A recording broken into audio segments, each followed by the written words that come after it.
With the basics, one thing I'm just going to point out first, up top here under customization, one thing I like to show, especially when we're going over Corel basics, is, so let me show you again, under tools, you can go to options or customization, but there's one feature in here that I recommend changing right away if you haven't. That's going to be the save option. So sometimes workspace might be closed. We'll go ahead and click that, it'll open up, and then you'll see save right here. We just like to back it up every 5 minutes, and then you can hit OK. If you want to, you can also kind of run through here to change your appearance or anything like that. The size of all your buttons and layouts, if you want that a little bit larger, you can come into appearance and just kind of edit that here as well. Is anyone else having trouble seeing my screen? All right. Hey Shirley, with that, just if you exit and come back in, it will usually help with that. All right. So here you can kind of change the theme if you want like a darker background or anything like that. The window border you can customize, so if you have like school colors or your favorite sports, anything like that, you can always adjust that as well.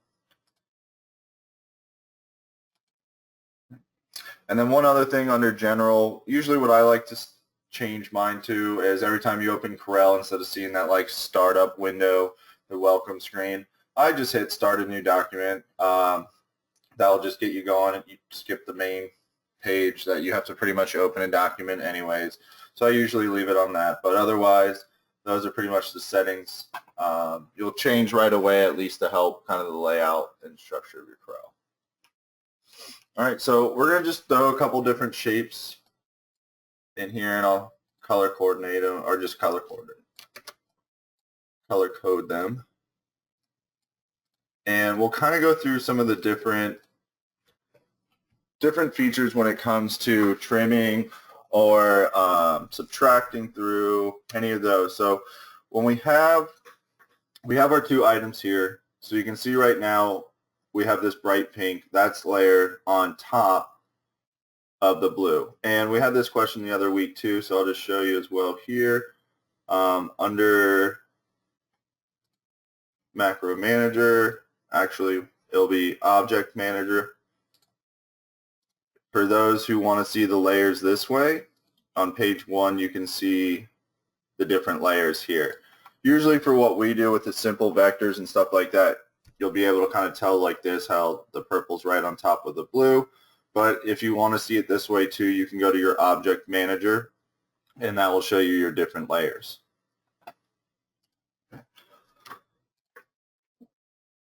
All right, so when we're using Corel, if we hold shift while we select an item and then shift when we click on another, that's how we can select two different items or multiple items at the same time. Or of course, like if we had our whole page here, we could highlight everything as well, and that would select both items. But if you ever need, if you have different items scattered around your design, you can always hold shift, and then click your second item, and that will select both of them. So when we select our two different shapes here, you'll see some of these kind of features pop up and highlight on your Corel. It'll, one, open up a new toolbar for you, but down here, if you have the software, the Design Wizard installed, you'll also see these same buttons laid out underneath. So in Corel, when we select different features and tools, this area right in here will kind of change to let you use that feature or tools in different ways. So like if you select the font tab, you'll see how it changes this area to what font, what size, bold, center, or what alignment you want. If I select the square, it'll give me my different square options. So when we select two different items like this, pretty much it's going to allow us, or it's going to show us our different features that we can now do with these two items.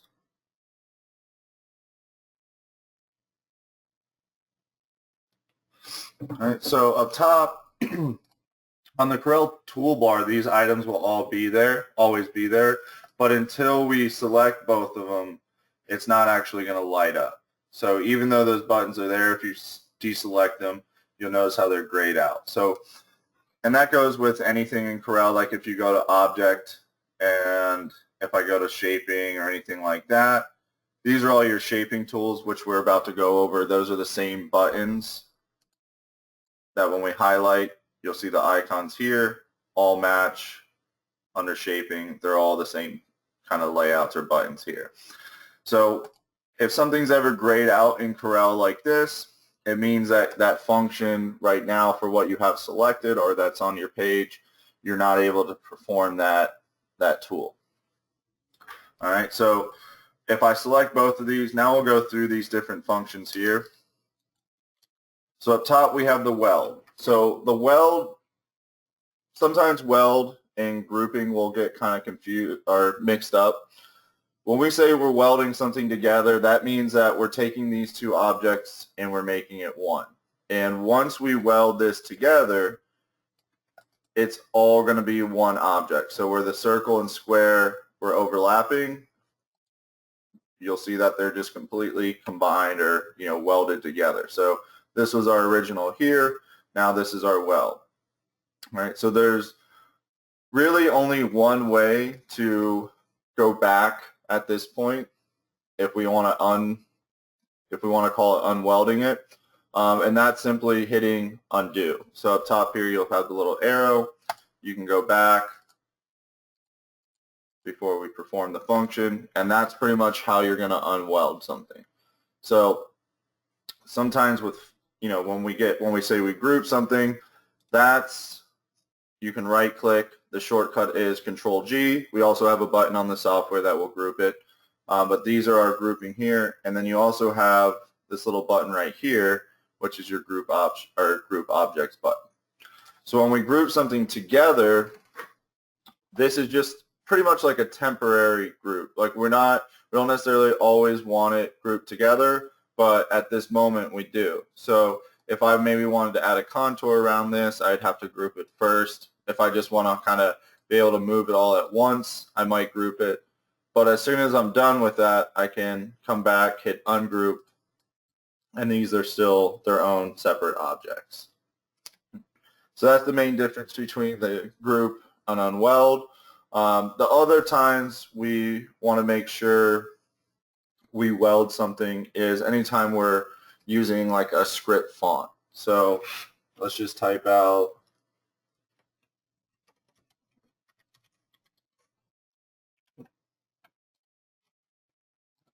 and we'll go to a script font.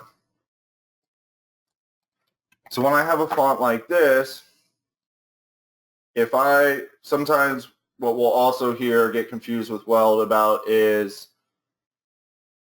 welding and converting to curves. So when we have an object, whether it be text or a simple circle or rectangle like this, you'll see the options convert to curves. All right. So when we have a font, especially a script font, there's a big difference between welding and converting to curves. So if I convert this top text to curves, we're going to go to our wireframe, and for those who don't know, the wireframe is just pretty much going to show us what the cutter would read if we sent it over right now. So anytime we're doing like vinyl cutting, anything like that, you definitely want to check it out in wireframe, and that's going to show you exactly what the cutter would read. So this is no longer a text because I converted it to curves, but you can see that the lines through the I and to the N, so all these that are overlapping are still there. So when we weld a text, they're all just going to kind of flow into one another. All right, so that's the big difference from converting something to curves and welding it. Essentially, when you weld something together, it's still converting it to curves. But when you convert something to curves, doesn't necessarily mean it's welding all the objects, so it's like one continuous object. So this would give us a lot of problems if we went and tried to cut it with like our vinyl cutter right now, because every place where it overlapped, you possibly could leave it when you like went to weed it out, but you'd still, usually when you press it, it starts to separate and then you'll see it more. So it's still not going to look good at the finished product. So we would want to send something like this through. So we had a question of what's the difference between artistic and paragraph text. With that, I can only imagine if you draw a box, anytime you're using the text tool for like the designing and how we're going to create stuff in Corel, you just want to left click and start typing. So a lot of times when we start out with the text tool, I've seen it before where you draw kind of like a little box and you have like a box that you can still type in, but it's not the same layout as what we want for our designing. So you're stuck in this text box no matter what. You can't resize just one portion of it. You'd have to kind of size the whole box, and we don't ever want to really design using like a paragraph text box. So if this is what you're asking about, this is kind of you don't, maybe if we're doing like creating like a flyer or something like that and I wanted to contain a text area, I could maybe use like a paragraph text like this. But normally when we're just like writing out words like this, we would just select the text tool, left click, and start typing.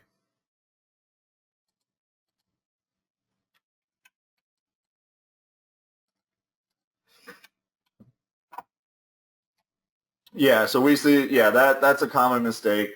Definitely, especially what you'll see a lot, just create a text box, and then it's a lot harder to like resize, change the different fonts, and so if you wanted princess to be a script, but maybe something above it to be a different font, it's a lot harder to figure that out inside the text box. Hey Charlene, welcome.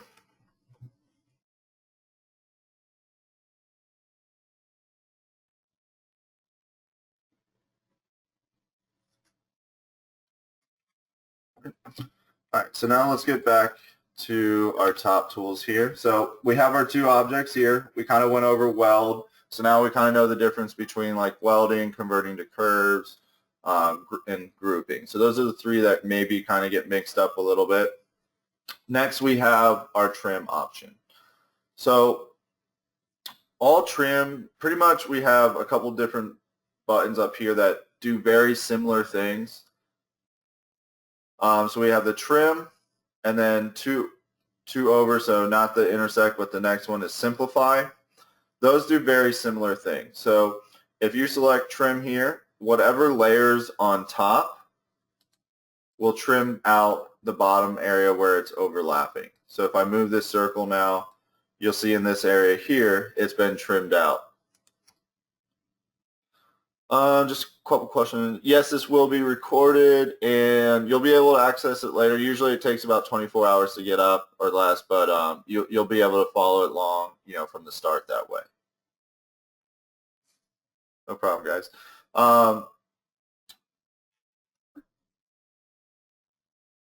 So same thing with our simplify button.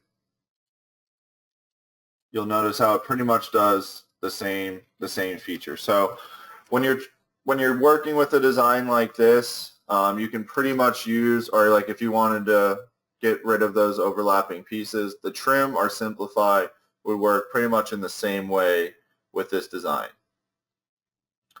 And then we had a question, is the trim like the front minus back? So that's where it's a little bit different. So I went back I hit undo a couple times, so now you'll see where I have this circle with the rectangle or square. So it's completely underneath. If I go to my wireframe, you can see they're still overlapping. So the main difference between a back minus front and a trim and simplify is that this top layer, whatever your top layer is, so in this case it would be the pink circle, with the back minus front, it's going to get rid of that whatever object's on top. So in this case, the pink circle, it still trims that area, but it gets rid of it. So some of the time, or most of the times, you'll use like that back minus front So the front minus back is just the opposite. So that would take the rectangle out of the circle, but it still gets rid of that object.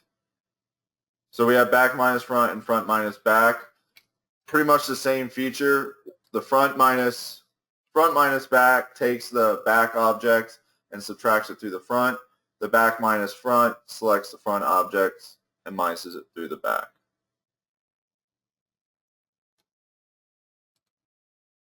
All right, but either way, it's going to get rid of that object.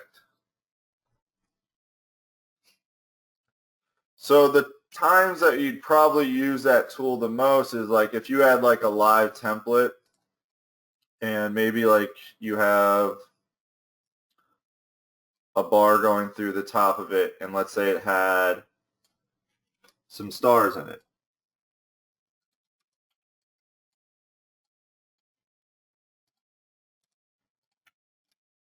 And I'll just kind of draw these out. I'm not going to worry about it being too symmetric, but let's say we had a design like this, part of a template, and it had these stars. So we have two choices now. You know, I could layer the stars on top, or what I could do is subtract them through. So that would be, again, in this case, I'd want to do a back minus front if I wanted to get rid of these stars and just have it a one color design. So if I wanted to keep these stars on top and have it like a two color design, I would use either the trim, simplify, or what we'll get into probably tomorrow is a magic trap. And that's part of the Design Wizard software. But just in this case, if I wanted it and I didn't want those layers to be, you know, touching, I could use the trim, simplify, and that way what it would do, so trim and simplify would pretty much give me this outlook where the stars are still there, but it trims the area behind it out. Now, if I wanted to make this a one color design, that's when I could highlight both of those, do a back minus front, and then not only is it going to subtract it through, but it's going to get rid of the layers of stars for me too. So now there's nothing in this area here.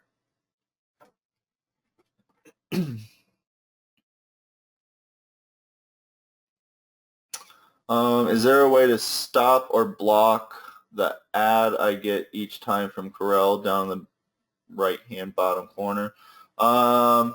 Is that when you're like closing it out, or is that when you're opening it up?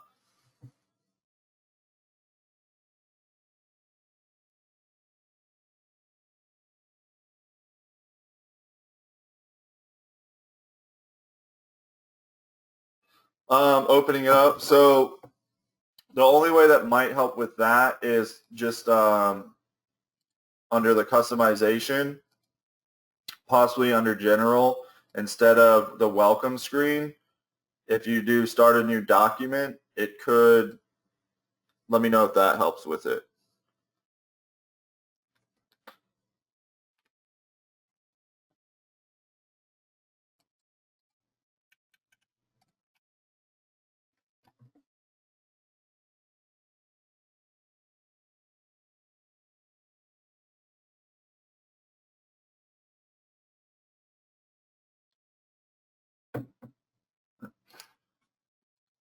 All right. So does that help with the difference between trim, simplify, and our back minus front?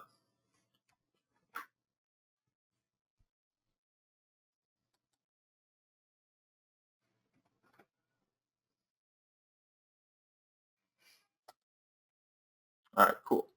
All right, so next we'll kind of go, the next kind of confusing ones we get sometimes is the difference between a boundary and a contour.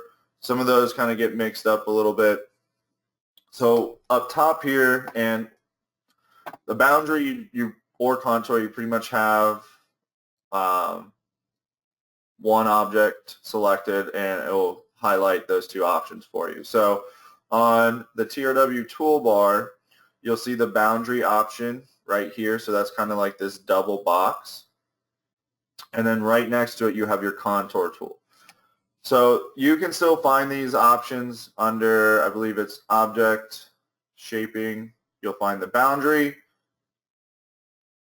and then the contour, I believe, is under Effects. So if you go to the contour tool by selecting it under Effects, it opens up a little bit different over here on your right-hand side. I actually like it.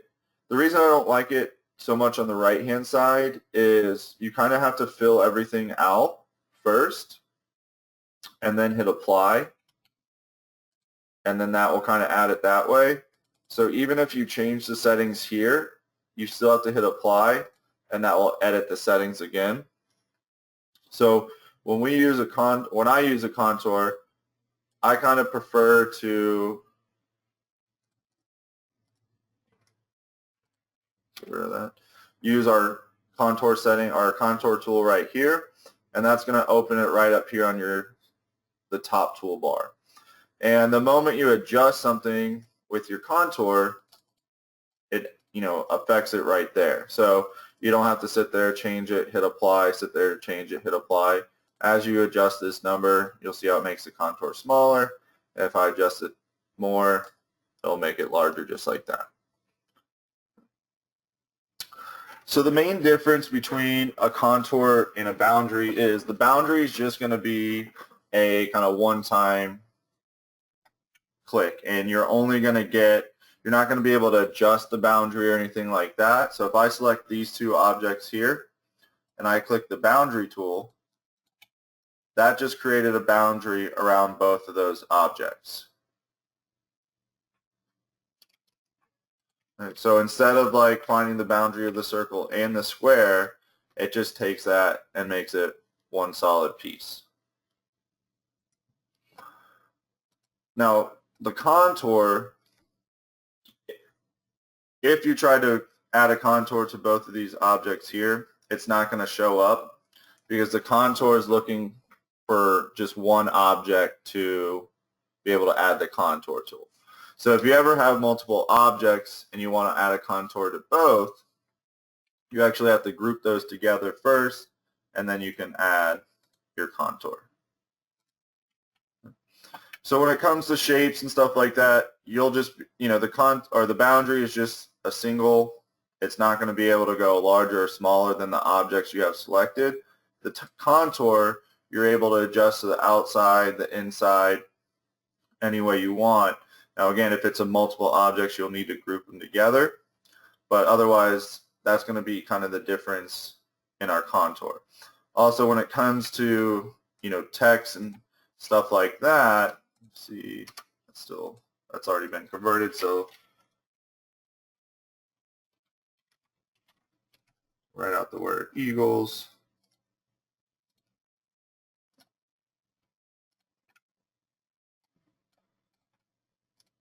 All right, so again, when it comes to text, there's a little bit difference too. Obviously, again, the boundary would just give us the outside of our design just like that. So you'll see how it doesn't give us the inside of the A. The contour, when we add it, will go outside of the text. And what's cool about it when we use it on text and different shape or text, and even an object like this, you could kind of still skew it and would add that contour. But if I want to change this text to something else,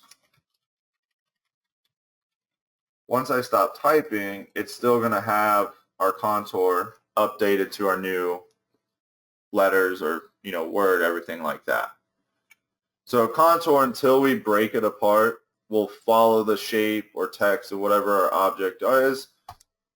The boundary is just like a one-time, and it's just the outside of our design. So you'll see even the contour here can still go to the inside of our shapes. The boundary won't do that.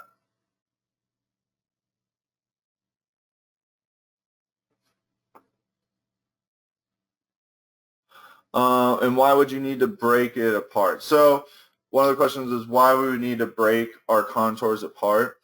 The only time where the reason we break it apart is to pretty much get it cut ready. So once I had my design set up, I could just right click, hit break contour group apart. And once I do that, this is now its own piece. So it pretty much makes it its own vectorized design. So if I try to change the word falcons now, let's say I go back to eagles, once you break that contour apart, it's not going to change with your text or font anymore. But we pretty much wouldn't do that until we were kind of ready to cut. So now we have our two different colors. So if I wanted this to be a two-color design, I have my contour added, and then I just break it apart, and then I could cut by color.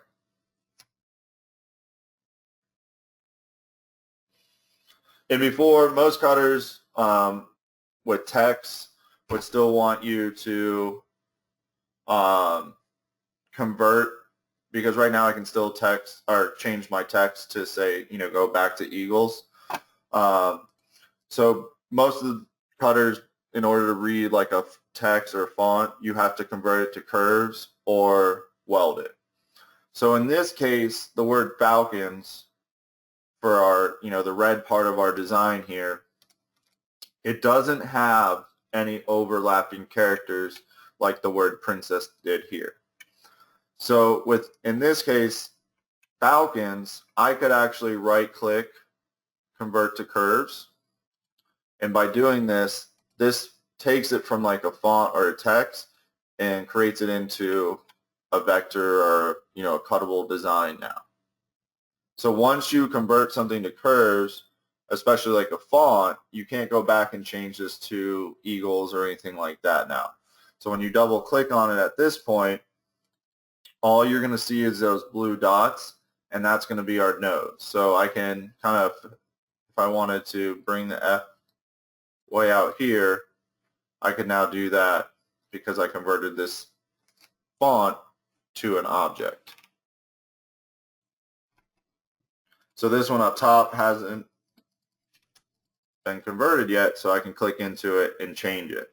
So if I welded this, it's actually going to do this pretty much, in this case, the same thing a convert to curves would do, but that's just because, again, there's no overlapping pieces like the word princess here. So we had a question, is this for two colors? So yeah, this would be, the way we set it up right now would be for two colors, but again, you could, get rid of the background. You could have it one color, you could leave it as two, or you could take this red and, just like we learned, hold shift, select the black behind it, and then do a back minus front, and that would subtract that red through, and then you could have like a single color design like this.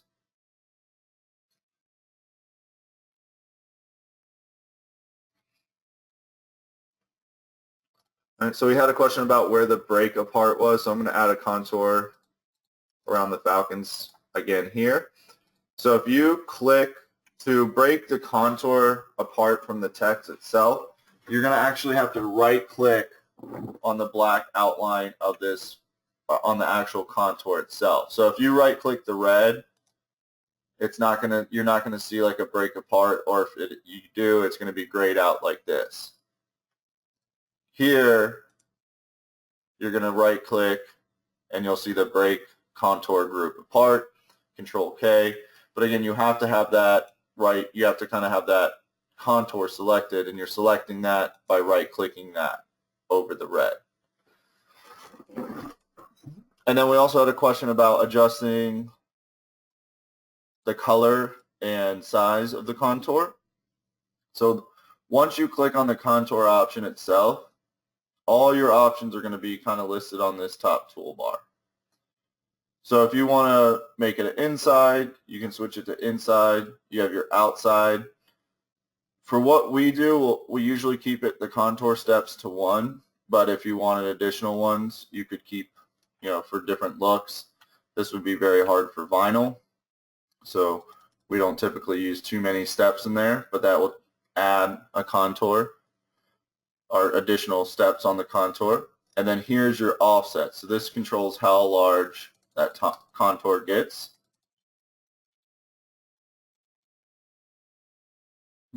And then next to that we have our contour corner. So on some of the designs, and this one we have a really sharp pointed edge here. It follows along with the design.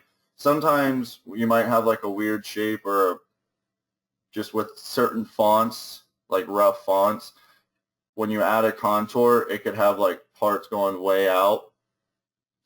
So if you ever see something like that, the next option is your contour corners. And usually if you switch it to rounded, it usually cleans up a lot of those like really jagged pieces on your contour.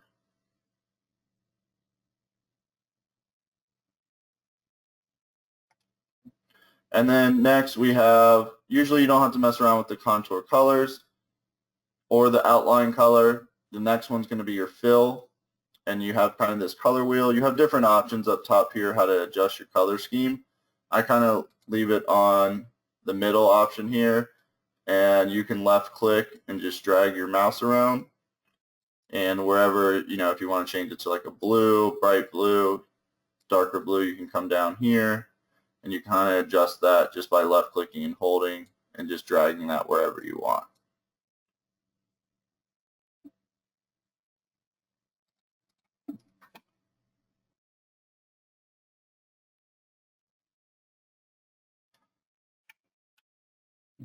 So once you're done adjusting the contour, let's say I was ready to, cut at this point, I could right click the actual contour itself. So that's going to be this kind of purple/blue color here.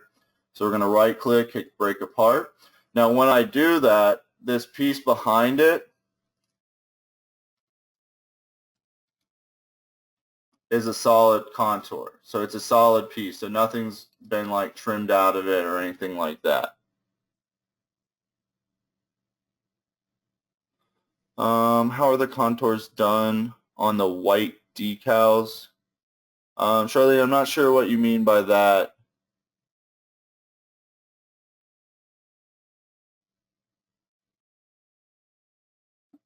Were you referring to like when we did that Patriots design?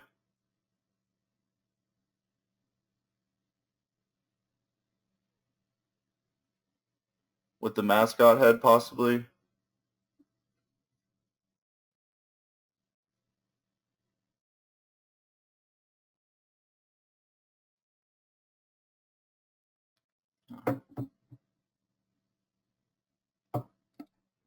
All right, and then we have another question about the colors for the contour. So when you have, if you want to adjust the colors or look at the different colors, let's see. So here's, like, if you go by different color schemes, you can see all the different dropout or all the different colors in the drop down right here. So if you don't want the RGB, you can switch that out here. And then add custom spot colors too. We had a question. How did you outline the black? So are you talking about this Falcons design here?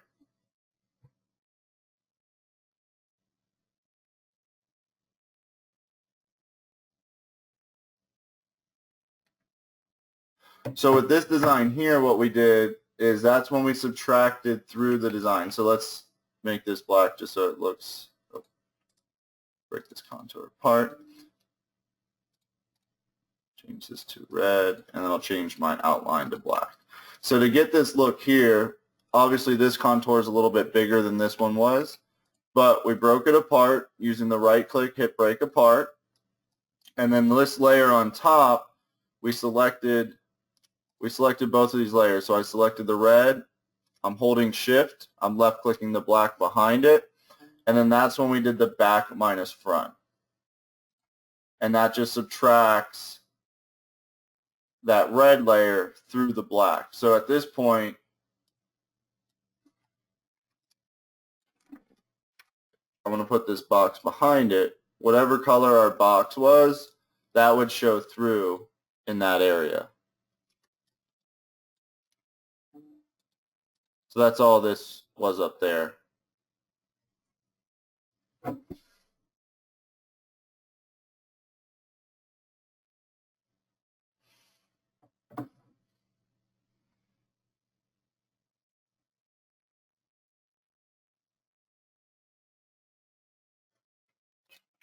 Yeah, so I'll show it one more time. So we have our Falcons design here. Up, I hit my contour option. I'm doing an outside contour. Then just, controlling the size of the contour I want. So, if you want a smaller contour, you can adjust the number here. If you want it larger, again, we can adjust it.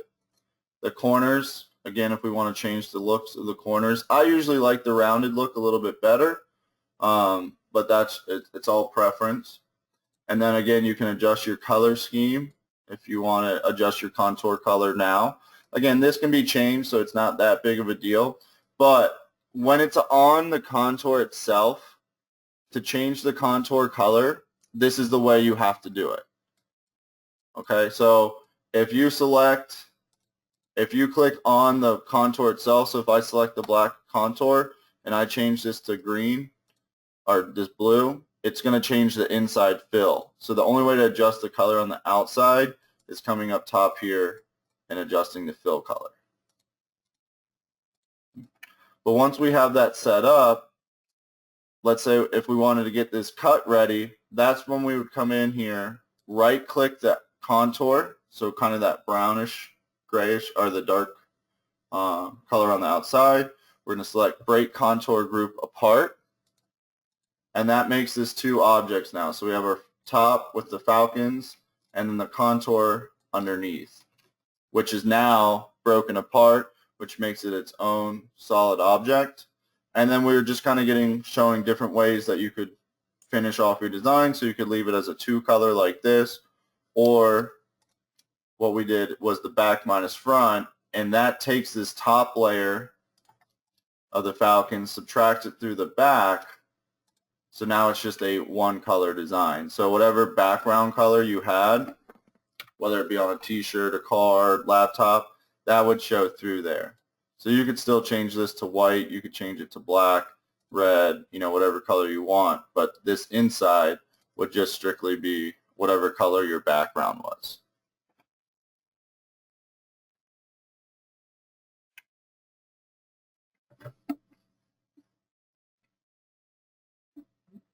Does that help with the contours? Does that make sense?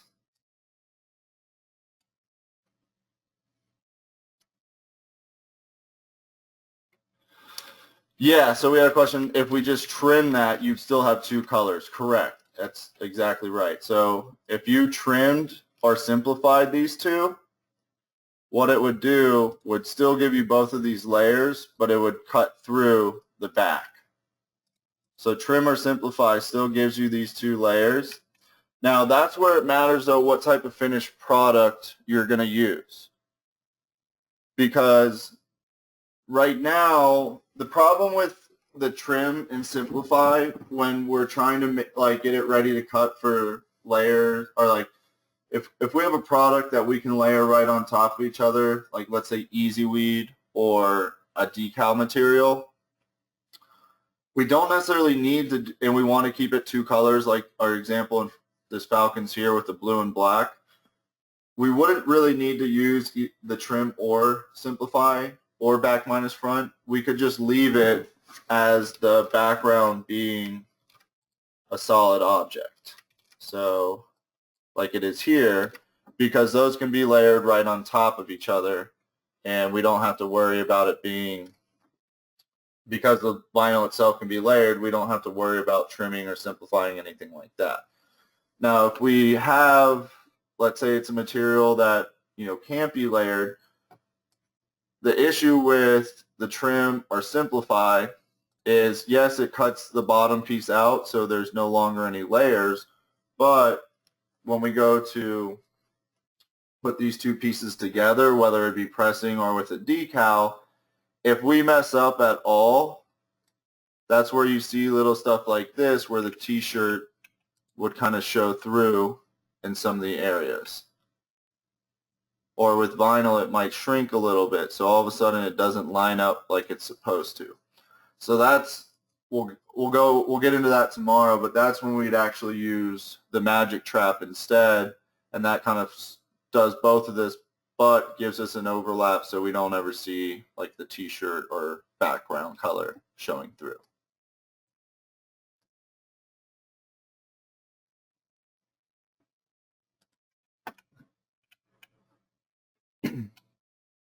So yeah, most of the time if I'm getting stuff ready to cut, I probably won't use that trim or simplify. If I'll use it to get designs ready to cut, but I wouldn't leave it finished like it is here, because that would make me have to like line it up perfect every time. Tomorrow, so we had a question about, is the training tomorrow or Friday? So we actually have trainings both days, but the continuation of today's will be on Friday. Tomorrow's will be the YouTube live where Matt does like kind of like a giveaway if we get enough in attendance and stuff like that. But yeah, tomorrow's at noon on YouTube, and then Friday will be on the GoToWebinar again.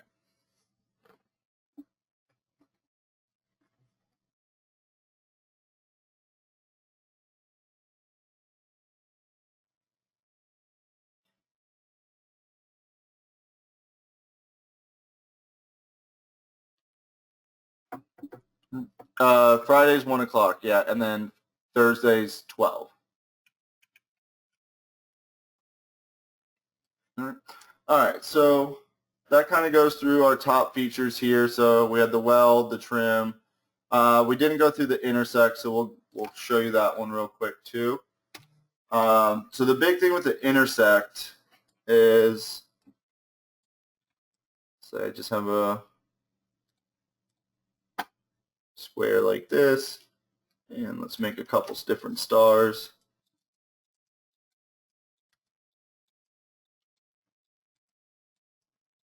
And I'm just going to weld all these together, and I'll put them on top of my design here. When you're using the trim and simplify, do you have to select one layer first to get the proper trim? No, that's a good question. So with the trim and simplify, it's going to take the top layer no matter what. So it doesn't matter if you highlight both or if you select the back object in the front.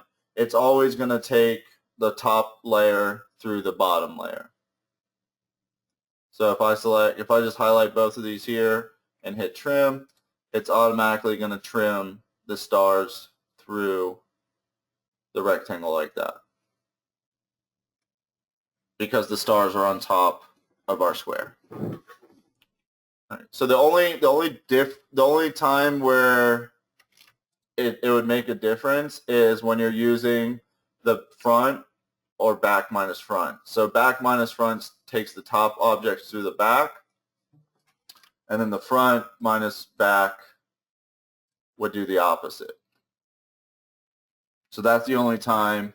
But again, it doesn't really matter which way you select it, but it will, that's kind of one button that has it going both ways, but it doesn't matter if I still select the stars or rectangle first. It goes by layers.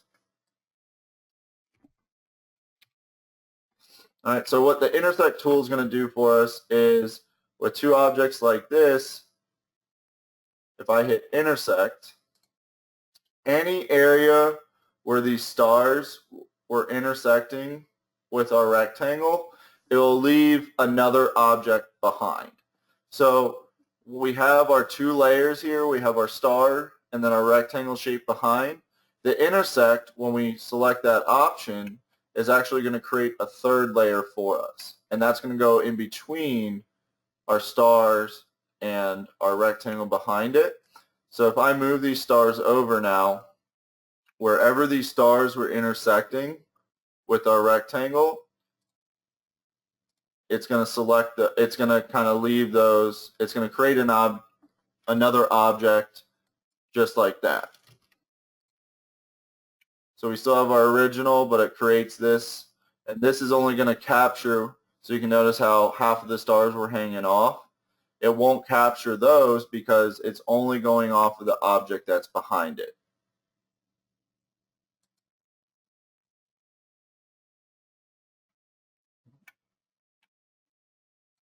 So that's what the intersect is going to do for us.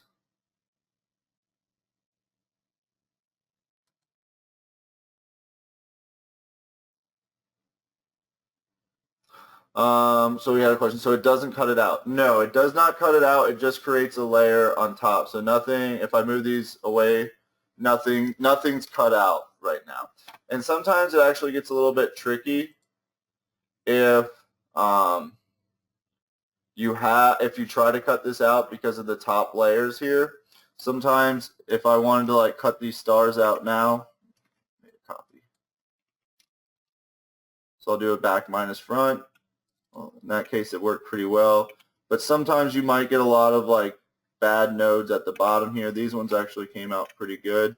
But just be careful anytime you have like an intersect trim like that, that if you try to do a back minus front with these two objects, just go around the top areas where they're intersecting and just make sure you don't have any, like a lot of nodes kind of just spread out in there.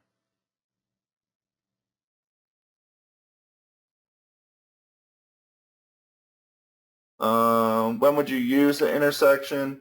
You could use it kind of just for, one of the main ways we did it, or we've done it before in some of the classes, is what we call kind of creating our own magic patterns. So let's just draw out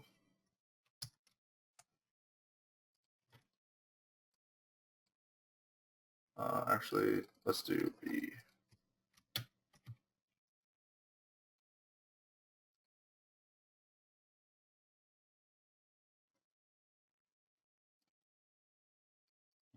And I'm going to open up my software real quick just to grab a clip art.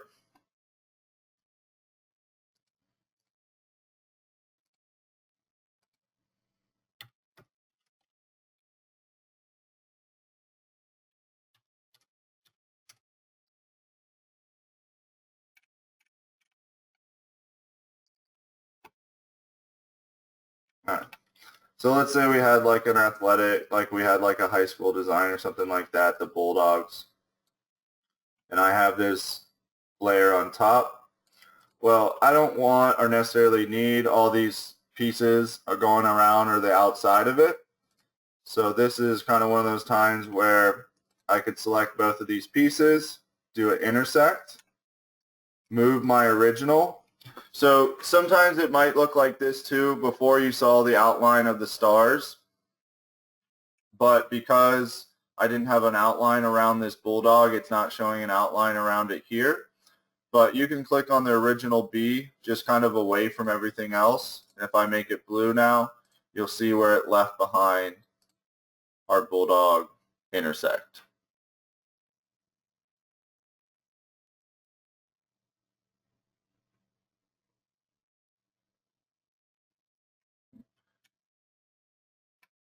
So, that could be one design like that. Now, we had a question, can you also show how to save the magic pattern? So you actually can't add your own magic patterns to the software, but you could do something like that, where you have just a head, or you could do maybe, let's do soccer.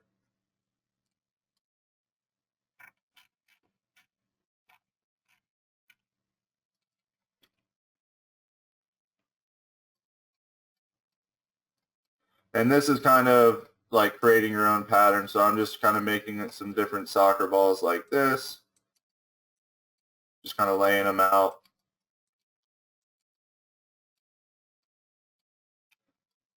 Once I'm done, I'm going to group them. Just hover over the B here. Intersect. And it would leave you like a design like that.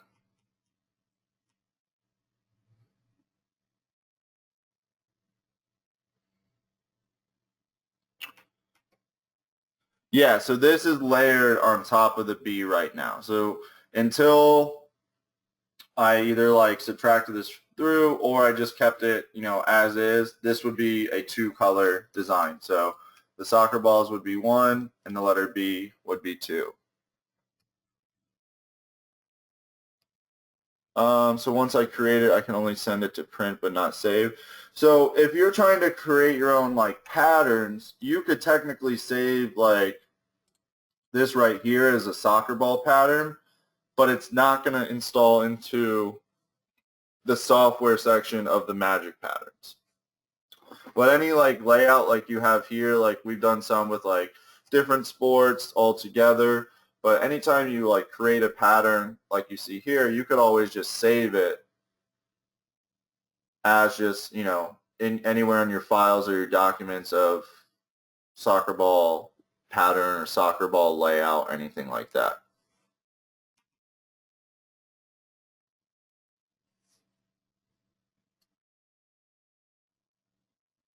But yeah, that's a couple ways you could use, the intersect tool.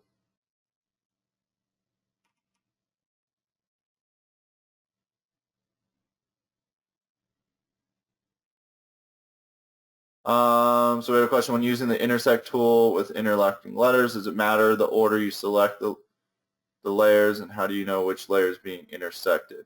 So with that, it's the same thing. Whatever's on top is going to be intersected. So pretty much most of these tools that we just ran through, if you have two different objects, like we have the bee here and then our soccer ball, whatever's on top would be intersected. So in this case, we want the soccer balls intersecting with the bee, so I would put the bee below it. And then if I wanted to, edit this around or move these around, I could do that. And then once I like the layout, it doesn't matter if I select the soccer ball and then the bee, or the bee then the soccer ball. The intersect tool is just going to take the top layer and intersect it with the bottom layer, leaving us with like a design like that.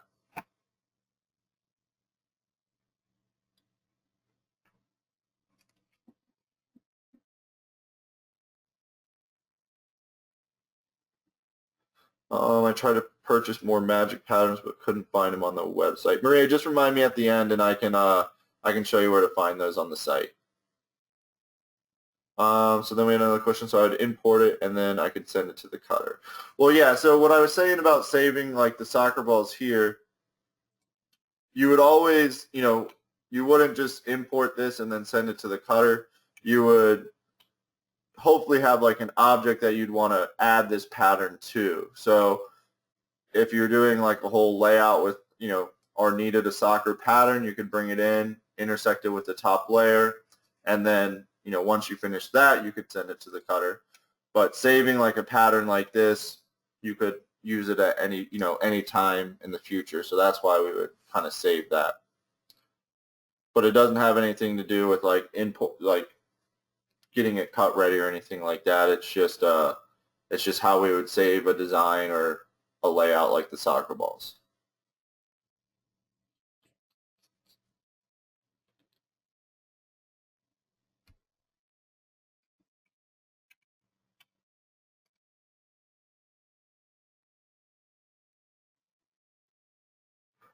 So to cut, you break it apart. So actually, at this point, once you intersect the two, um,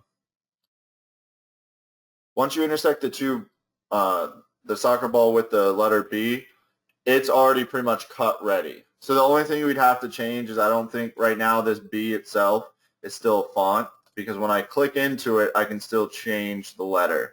So like if you can still change the letter, that means it's the font or the word or the letter itself or the word isn't actually converted to curves or welded yet. So at this point, let's just say I'm going to right click, hit convert to curves.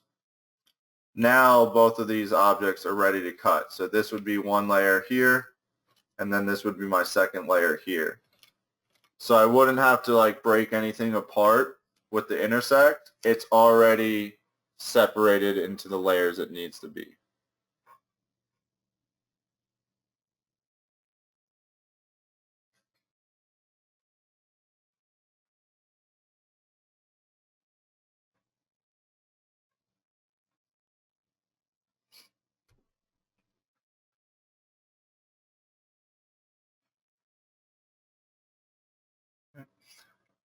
Does that help with the intersecting questions? Anything else?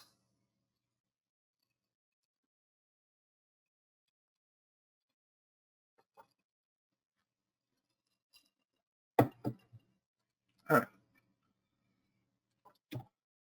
So next we'll get into our different shapes on the left-hand side and how we can kind of change all the different layouts and stuff like that. So all the different features in the different like basic shapes through CorelDRAW. So towards the bottom here, you'll see you have your rectangle, the ellipse, which is the circle, and then mine's the star shape right now, but it's going to go off of the last tool you use. So if you haven't changed or clicked anything yet, you should see this polygon tool. And then when you left click it, you'll see all your different star, complex star, spiral, basic shapes, arrow shapes. So these are all just already part of CorelDRAW's program. So, which is nice because they have banners, they have basic shapes like hearts, stuff like that, arrow shapes, flow charts, call out shapes. So, and with each one, like with the star and everything like that, you'll notice up top when you open up any shape or anything like that too, you'll see up top the different effects that you can have. So you have your points inside, so you can adjust this to look more like like a sun, just like that. Next to it, you have the sharpness, so we can bring this down and it'll kind of dull out that look there. So you can adjust all these different shapes. And when we're using Corel, we have the control. If we hold control while we draw any of these shapes, it'll always make it a perfect shape. If I let go of control, I'll be able to adjust this to, a skinny rectangle, but once I hit control again, it makes it again a perfect, square. Same with our circle. You can do oval shapes, but the minute you hit control, it'll always make it a perfect circle. So if you're ever drawing any of these shapes or anything like that, under your basic shapes, you'll see you have the heart and a lot of drop downs here, but you can make a squished heart, you can make a wide heart, but if you hold control, it'll make it a perfect heart every time.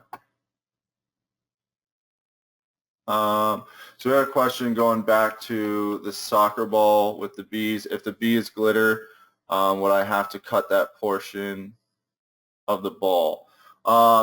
Yeah, so if you wanted glitter on glitter, that would be a little bit hard with that design, just because the soccer balls itself are really thin already.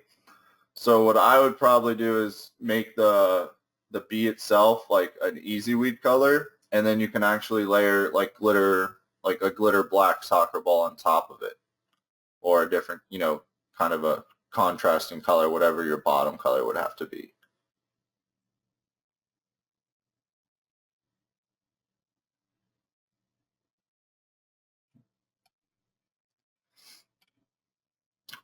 All right, so underneath our pick tool, we have the shape tool here. So different objects, so in this case, this square shape, you'll see when I select this shaping tool, again, gives us some different options just for this specific shape. So we have the round corners. When I select the round corners, you'll see these squares around our rectangle, around the edges. So each corner has its own little like box. If you left click and hold, we could actually bring this square all the way into a circle.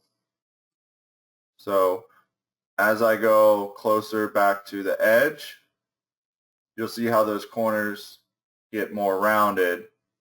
Again, you can go all the way in. You can just do just a little, just to kind of round out your edges like that. If I wanted to just control one, I could click or hold control, left clicked that corner, and now I'll just adjust that one corner instead of all four at the same time. So if I want to do something like that, I can control, the shape however I'd like to. So each one will have different shape features. So like our star here, pretty much what you would adjust here is this red, and that's just changing the sharpness of the corners. So it's really not changing too much that we couldn't already do through that that little when we first drew the star. When you have your options here, the sharpness, that's all we are adjusting, but we can adjust that using the shape tool as well. All right, so our heart's really not going to have any effect, and our circle has a few, so we could do a circle like this or an open one, and you can kind of control where that opens up to.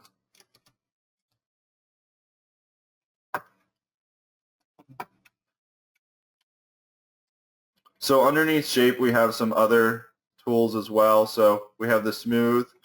So the smooth is nice. Sometimes when we're working with smaller designs, whether it be with like glitter or possibly like decal vinyl, like a shape like this, sometimes around the sharp edges, when you go to weed it, it doesn't cut like all the way through, or there's like little pieces you almost have to pull apart.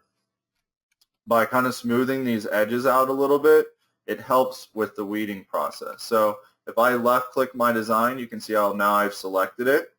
So if I kind of go around the edges here, this is just smoothing out the edges. So instead of being super sharp like we have here, we just smooth them out just a little bit, and that's going to really help when we go to weed our design.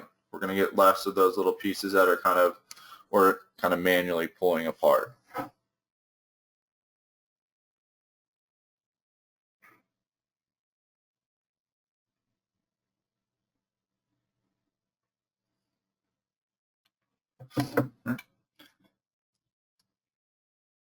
So we also have the smear. So under here, under shape, if you left click and hold, you'll see all the different options here. So the smear tool, if you had a text like this, you could add certain effects to the fonts as well. So let's say we have our smear tool. I can select my smear tool and kind of just click the font. I'm left clicking and holding, and it's just adding kind of like a smear effect to our text like that. So you can use these features on, shapes, text, whatever you're trying to adjust.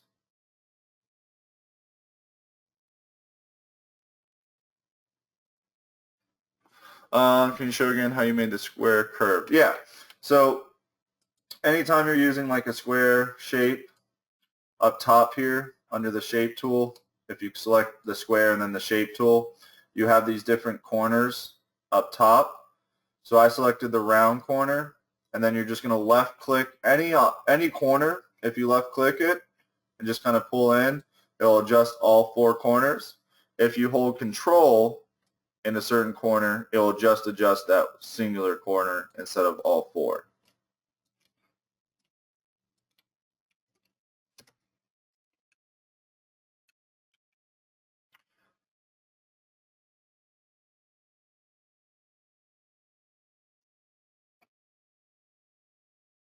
We'll be able to see this again. I joined late. Yeah, this will all be recorded, so you'll be able to go back in and watch this entire video. All right, so that was the smear effect here. We have the twirl. So the twirl kind of gives you looks like this. So it's just going to literally twirl your design wherever you hold that button. You want to be careful with these tools too. You don't want to go crazy with them. If you do too much, like that would be really probably hard. That one's not too bad, but it can twist the nodes up, which then, when you go to cut it, it's all going to be off. So we have the twirl, and then you have the attract and repel. That's like a magnet. So when it's repelling it, it's going to go away. When it's attracting it, it's going to go towards your circle. And then we have the smudge tool. The smudge really can be one of those ones where like you could do something like that, and that's going to mess up the entire cut. So, you know, I can zoom in and you can kind of see how messed up all these layers, or not necessarily layers, but how these nodes are all twisted up. So I would be very careful with the smudge tool, but you can pretty much go through in a design like that. But you'll see even at the end here how, so it's kind of cool with like effects like this, but if you get too like twirly with it, all those nodes are going to get twisted up, and we wouldn't be able to cut something like that, or it'd be a mess if we did. And then you have the roughen, which is just going to go around the edges here and just kind of rough up those edges.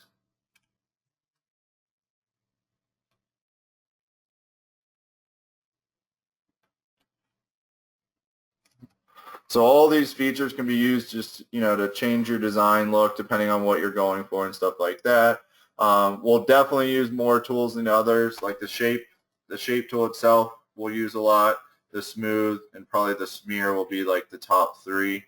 And then, you know, the other ones, maybe like the twirl might come into play, or the roughen, but the track, repel, and smudge we usually won't use too frequently.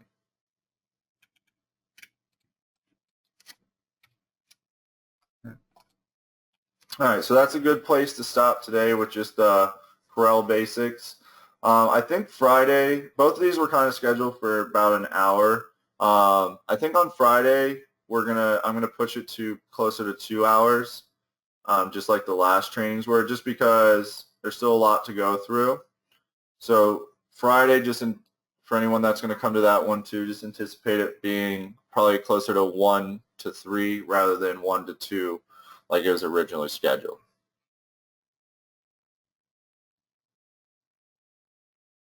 Help with the magic boundary when using everything behind the object disappears. Help. Okay, so that's a question. I'll show you that real quick. So we had a question come in when we use the magic boundary in the software. So this is going to get into the design wizard a little bit. Doesn't really have anything to do with like today's lesson. We'll definitely try to go over this more Friday too, but we had a quick question come in about essentially what's happening is we're using the magic boundary tool and everything behind our top object disappears. So what's happening with that is there's still a contour in your design that you haven't broken apart yet. So let's go to this example here. And let me know if this is what's happening to you. Let's say I take the soccer ball and I want to use the magic boundary. I'm going to hit remove shapes behind. I click the boundary, and then only part of my design disappeared, but usually everything would disappear at this point, right? Okay, perfect. So what's happening is in your design, the word pirates has 2 contours still on it. So sometimes it might be a one color design that might have like a white contour behind it, but something in your design somewhere still has a contour attached to it. So what you want to do is highlight your design. Now, this is knowing the difference between a 3-color and just a regular text with a contour too. So this word pirates is what we call a 3-color live text. So I would have to highlight the word pirates, hit merge 3-color. Once I did that, now if I did remove shades behind, you'll notice nothing goes, everything stays there. Let's increase this a little bit more so you can actually see the effect, but nothing goes away now. That's because I merged the 3-color live text, and that got rid of my contour. So if you have a 3-color live text, we just hit that merge button. Let's say our design is just a regular 1-color with a contour. So it's technically a 2-color, but it doesn't have we can't use the merge 3 colors. That's when we would take our design, hit break apart effects. That's going to break this contour group apart, and then I can hit the magic boundary and it would do that. I would probably want to move this soccer ball to the top layer. That way it turns out the word soccer too, but that way it wouldn't give us any errors. But if I forget to break any contour apart, it would always get rid of all those different layers behind it. But yeah, I'll try to go into, Friday we're going to go into the different text and stuff of the different live text, the one color versus two color and three color, to notice the differences and how to get those cut ready.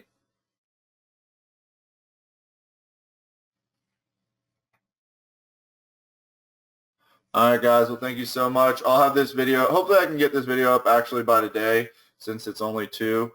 Also, for anyone that doesn't know about our free designs, so through the month of May, we have a free design every day.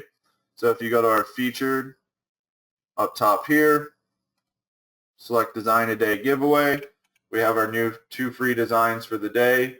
The unplug from the Weld went up today, so that will still be up tomorrow, but the I'm too tired will be gone tomorrow when we add our new one. So these will all be available for the next, pretty much, one will be available for the next 48, one will be the next 24. All right, so those are up every day. Under our feature 2, we have a couple new font packs, or sorry, design packs released. So we have our cartoon dogs, we have our new face mask vector pack, so that one was really popular. These are simple vinyls that you can press right onto different face masks. So we're actually coming out with a new pack of those too, and those will be released tomorrow during Thursday's live training.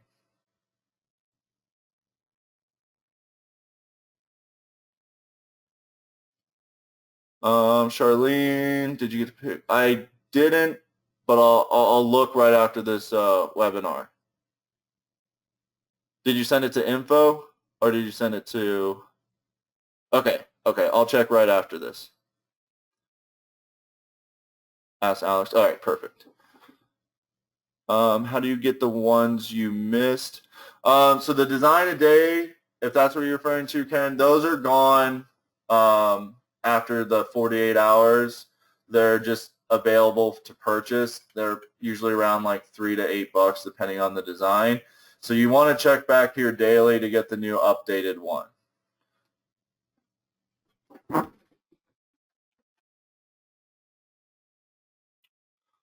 Yeah, even on the weekend. So, yep, Saturday and Sunday we'll update those too. So throughout the month of May, those will continue a free design every day. I just got a new desktop. Do I have to download every purchase design? So unfortunately, yeah, you will have to. Any designs, at least that you, let's say they're like live templates, anything like packs like that, you will have to download again onto your new desktop. If it's a design, like just like a regular like vector, one color, or not one color, but just like a simple vector design, you still will have to download it if you want it on your new computer, or just, you know, it's always there on your download, so you don't have to necessarily download it right away. You can just download it, you know, next time you need it, something like that. But yeah, unfortunately, anytime you update to a new computer, or like let's say you have 2 computers going at once, what you install into one doesn't install into the other. You have to, you know, install and update both of them. Sean, I updated Wizard and it keeps getting errors. Charlene, can you send those errors to the info too?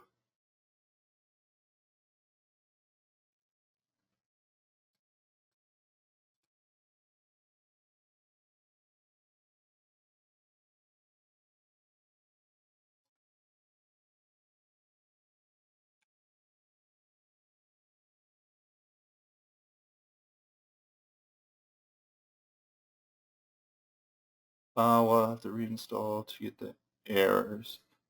All right, cool. Yeah, just let us know. Is it getting you errors that you can't open the software, or is it just saying like there's an error and then it opens?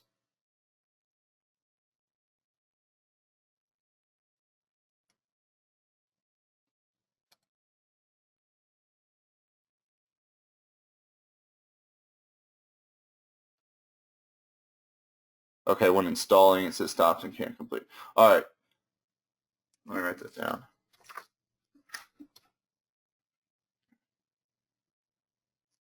So if I click on it, it starts up again. All right, yeah, if you want to send a quick, just little photo or video of it happening, and then we'll give you a contact.